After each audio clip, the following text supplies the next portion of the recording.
நேத்து கீழடி அகழ்வாராய்ச்சி பண்ண இடத்த பத்தி பார்த்தோம். அங்க இருந்து கிடைச்ச பொருட்களை ஒரு மியூசியமா வச்சிருக்க இடத்த பத்தி பார்க்கலாமா? இந்த இடமும் கீழடியில தான் இருக்கு. அகழ்வாராய்ச்சி பண்றதுக்கு ஒரு 500 மீட்டர் முன்னாடியே இந்த இடம் வந்துடும். இதுதான் ஆக்சுவல் மியூசியம்.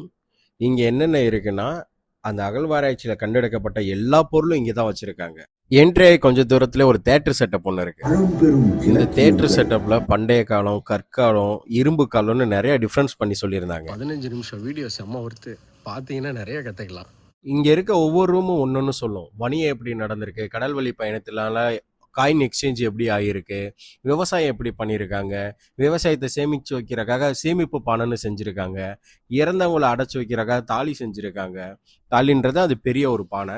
இரும்பு வந்தோன்னு தான் மனித நாகரிகமே டோட்டலாக சேஞ்ச் ஆயிருக்கு. அதை வச்சு தான் வேட்டையாடுறது, இன்னும் ஈஸியாக விவசாயம் பண்ணுறது. இரும்பு வந்தோன்னு தான் மனித வளர்ச்சியே டோட்டலாக சேஞ்ச் ஆயிருக்கு. இப்போ இவ்வளோது எக்ஸ்பிளைன் பண்ணுறேன்னா எனக்கு அந்த 15 நிமிஷம் வீடியோ பார்த்து தான் இவ்வளோதே தெரிஞ்சிருக்கு.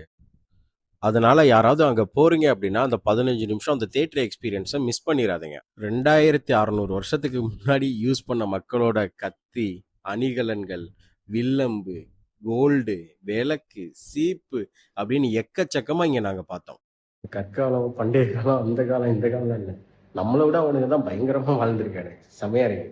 ஏன் செமையா வாழ்ந்திருக்கான்னு சொல்றேன்னா, யானை தந்தத்துல சீப்பும் பகடியும் வச்சிருக்கானுங்க. நீங்க வெயில மட்டும் புறக்கணிச்சிட்டீங்கன்னு வைங்களேன், 2 to 3 hours எப்படி டைம் போகுதுன்னே தெரியாது. அவ்வளவு விஷயங்கள் உள்ள இருக்கு.